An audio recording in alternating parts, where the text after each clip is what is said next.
Yeah, how's everyone doing here? Ricardo here. So sorry about that. Just here at my parents' home, or at my parents' place, and sorry, made some food. I've just been thinking about the spiritual awakening journey. So my bad. I keep thinking there's something there. I'm just thinking about the spiritual awakening journey, and it was so funny because like I never really manifested a lot in my doing my pre-awakening. Maybe a little bit, but not really a lot. And once my spiritual awakening happened, I was really trying to start my life over. And I was just like, I'm going to start my life over. Yeah, you know what? And I felt like kind of like foreshadowed by my parents, kind of like babied by my parents. And that kind of made me not become a leader as I wanted to be. And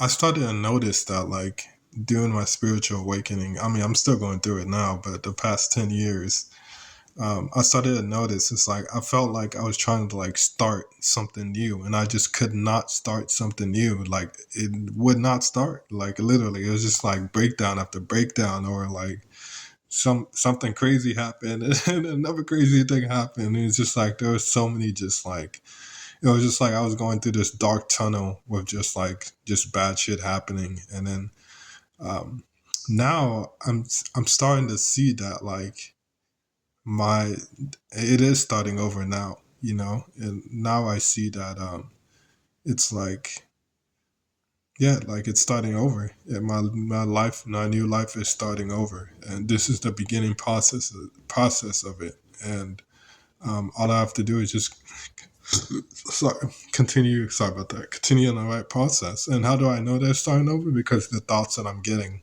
um, some of the thoughts are just like, I wonder what I could be like in this situation, or I have this option, what my old self would do, or what my new self would do, and I have to like I have to like choose which option energetically, inside of me, and so, um, that's some of the thoughts that that I'm having, and it's I don't know, it's just like life is crazy because you never know. Like there's always unknowns, and it's um, like I said, I was always trying to start my life over, and I just could not start it over, And it always gave me the impression, life gave me the impression, or maybe I gave myself an impression that like I was gonna do this, I was going to manifest my dream life, and obviously things kept happening. Obviously, you don't know, but things kept happening negatively. Um, but now I see that like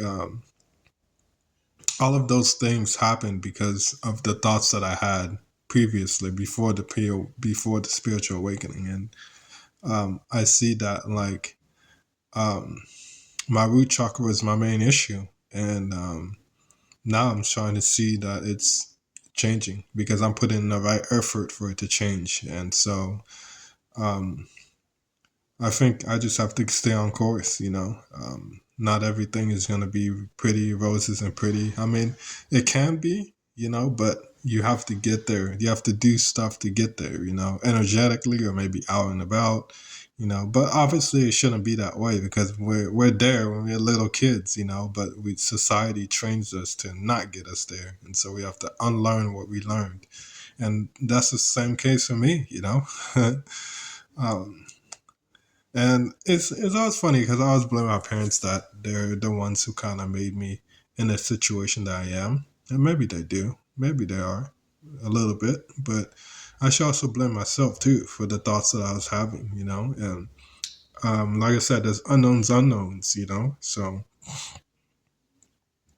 as I look at all the decisions that I made, I felt like I was kind of like forced to go in that decision.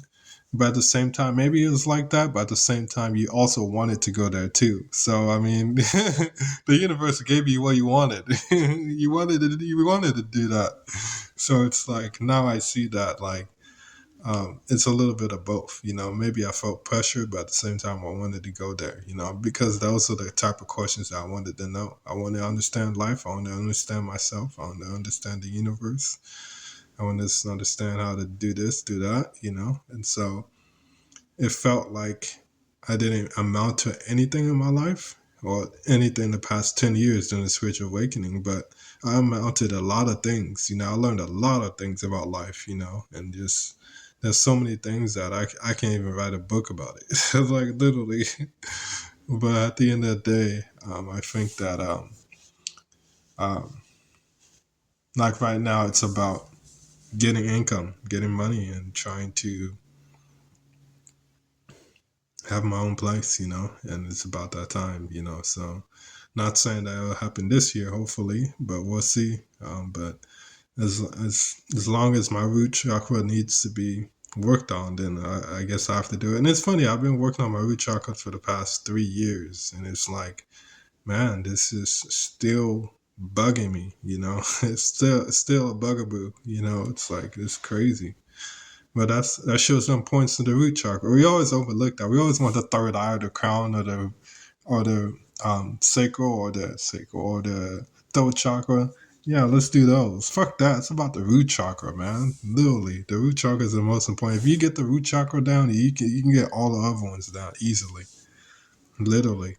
And I overlooked that. And I overlooked a lot of things I've noticed in my life, especially when I was younger.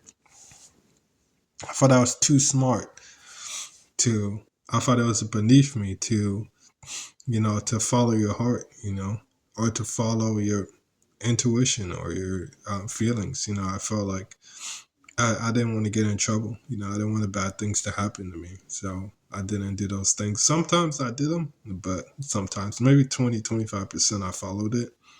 But majority of the time I didn't. I used logic.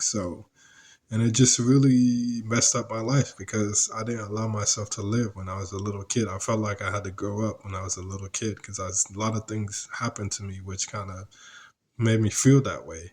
And it just fucked with me. It just messed with me. And when I was doing my adult years, it really just, I felt like I was a train wreck because I felt like I wasn't manifesting anything. Other people around me would manifest so they have stories to tell about their life. For me, it didn't feel like that. There was nothing. It just felt like nothing was happening. Obviously, some things were happening, but it just felt like like what I wanted to do and who I wanted to become and be. I just couldn't do it. In the outer world. So I turned to spiritual awakening, and I turned to the spirit, and that was a good thing by my department for doing that. So thank you, old self, for doing that.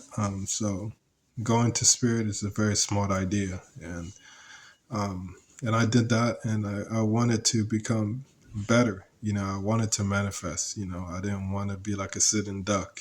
So and as I'm saying that, I'm watching the Oregon Ducks play. Yeah, sitting duck, get it? Because the Oregon Ducks. Okay. Oh man, so I'm just like, yeah, life is tough. Life is very tough because it's simple but it's complicated at the same time. It's like, it's just like, man, like the thing is, like, we always like try to philosophize how life is, or like, man, like what's God, who is God, what is God, why are we here on the planet, bro? Don't forget about those answers and forget those questions. Just live your life, literally, man. Like, who cares why we're here? Who cares why God created this? Who cares? Just live your life. If you live your life, you'll get those answers, like, literally. And that's what I did. I focused too much on trying to be a philosopher. I wanted to know these answers so bad that I misread what was right in front of me, literally. Just like, you feel like you want to say this or you have an intuition to do this, just do it. And sometimes I did. I remember when I was playing basketball when I was a little kid, and I was in a basketball team, and I scored 0 points in this game, but the game was almost over. I think like 20 seconds left or something. And then one of my teammates had the ball by the 3-point line, and I had a feeling, intuition to just catch the ball and just shoot it. So I was like, fuck it. All right, pass me the ball. I caught it and I shot it, and this sweet net, the 3-pointer, It was crazy. It was like Stephen Curry three. Like it was a deep three. And the next day, my teammates were like, "Oh, you're lucky. You can't make that again. Try to make it again." And then they forced me to shoot it again. Obviously, I missed it. But I was thinking to myself, I was like, "What the fuck? Why would my um, teammates they say that? Why would they do that? You know, we're teammates. We're supposed to be close with each other. You should be proud that I made this shot." But no, they're like sitting there like doubting me that I can't do it again. And I think from that on, I was like, "What the fuck, man? I can't really follow my intuition. This is tough." But obviously, that was the wrong interpretation. I should have just said, "Oh, maybe because maybe playing basketball is probably not a good thing because those are the type of people they attract. You know, if you do something amazing, they're gonna doubt you." That was the right thing that I should have had. But remember, you're just a little kid. How are you gonna get that knowing? Obviously, if I followed my heart before, then I probably would have had that knowing. It probably would have stuck. But during that time, I didn't have that. You know, I just was like, oh, I'm just gonna not gonna follow my heart. You know, so I didn't realize and understand that there was no, not following your heart was not the right thing. It was just the type of people. Those are the what he was trying to tell me is those are the type of people that work that play this sport. You know, they're gonna have doubts about you. If you do something amazing, they're gonna be like, "Oh, he's lucky. He can't do that again." That's the type of people that they are, you know. So, and obviously, I didn't get that during that time, but it just sucks, man. It just sucks, and that's why I said life is very difficult because sometimes you can overlook certain things. You can look at it the wrong way, you know. Um, but at the end of the day, you just live your life, you know. Live your life, and because if you live your life, you'll be more relaxed and you'll be more comfortable. And once you're relaxed and more comfortable, information can come to you, you know? And so that's the best way that it works, you know? And it's just like that. So if you are struggling to manifest, I would just surely just follow your intuition and follow your heart, you know? And for me, like I always felt like I was one play away from manifesting, and turns out I was 100 plays away or a million plays away. And it's just like because it was just nagging at me. It's just like, bro, if you do this, you could manifest probably. You know what I mean? That's what it made it seem like. But and it felt like so much pressure, you know. And I felt like I had a lot of pressure, you know. That's because I put myself in pressure situations, which is not really a good thing. You know, you shouldn't put yourself in pressure situations. If life puts you in pressure situations, then that's something else. But you shouldn't automatically do it yourself just to see if you can do it or not. You know, like, but yeah. All right. So I gotta go eat. I'll see you a bit. Thank you for watching. Love you guys.